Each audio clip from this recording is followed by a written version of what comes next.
Okay guys, welcome back to the channel. Hope you've been enjoying my Halloween coverage.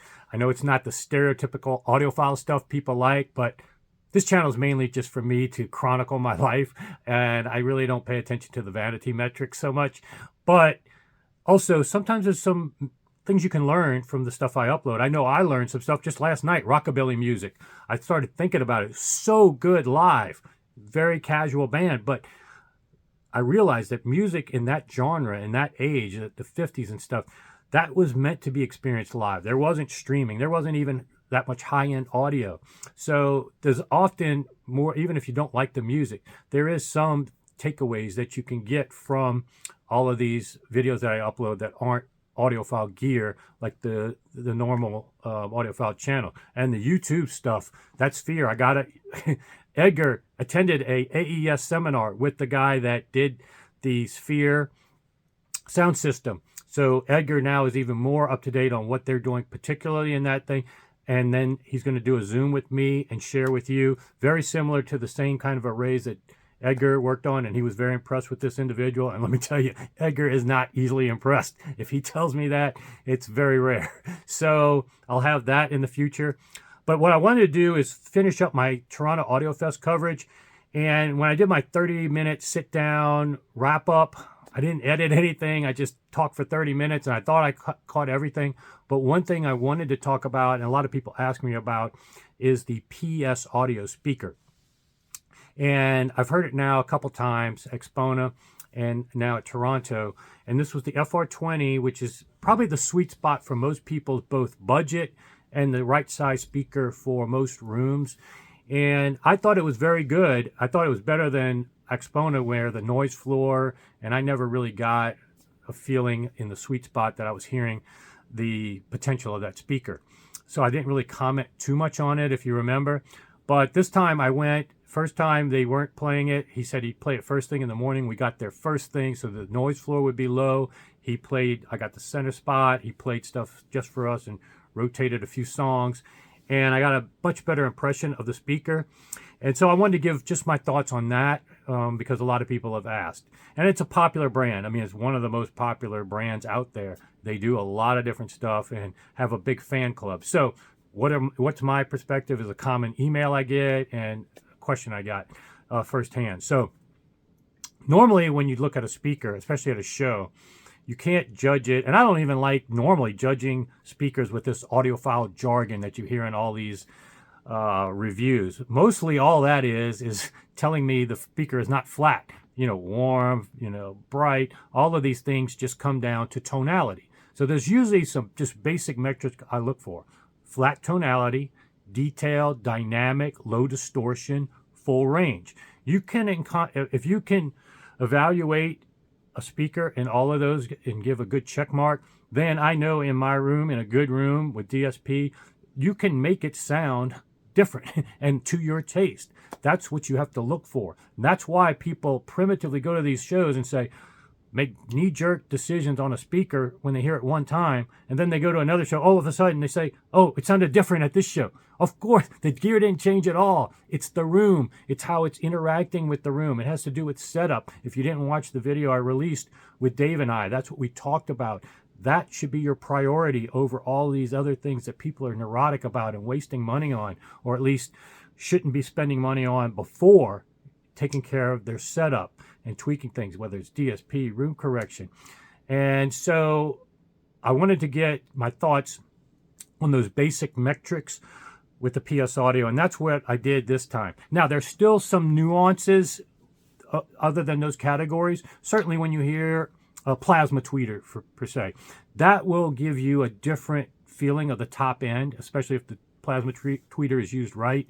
You will get more of those nuanced and you can come up with audiophile jargon to describe it. And same thing with the bass. There are some nuances than just being flat in the bass. And that's what I wanted to talk about mainly with the PS audio speaker. Is I think from all those other metrics, super low distortion, seems to be flat, seems to be neutral, and it does a lot of detail. I found really, and it seems to be full range. I do think that where this will be for people's taste will have to do with the bass. And they're using a passive radiator, which is a little bit different than a port and a little bit different than a sealed box. And in some respects, you could say it's kind of the best of both worlds, and giving you the middle ground. And so, but then that doesn't necessarily mean it is the best of both worlds. It just means it's a different flavor. Some people still like totally sealed box bass. Some people still like open baffle bass. Some people will like the ported bass. And I think with passive radiator bass, at least what I'm hearing there, it is a little bit different than what my perfect taste profile is in the bass. But I think it's better than certain other iterations of ported bass, especially at high volume levels and whatnot. I think this speaker is going to come down to how you like the performance of the bass.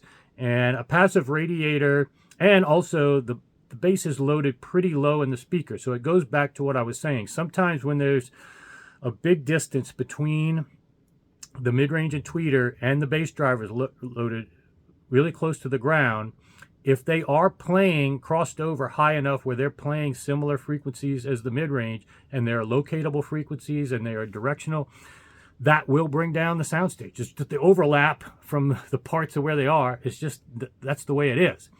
I don't think that's a huge problem with this speaker. I think they pick good crossover points such that even though it's loaded down low, you're not getting a lot of that.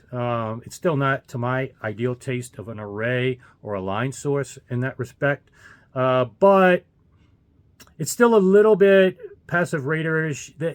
I guess it doesn't have a box coloration, but there is a level of softness, or I just prefer the sealed box in most respects, super down low.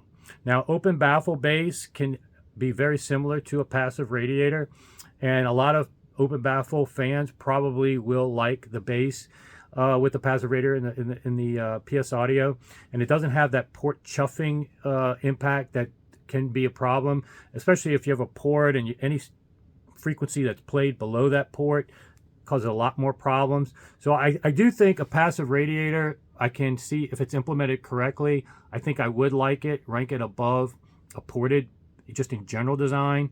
And I think they did a good job here as doing as good as possible with a passive radiator.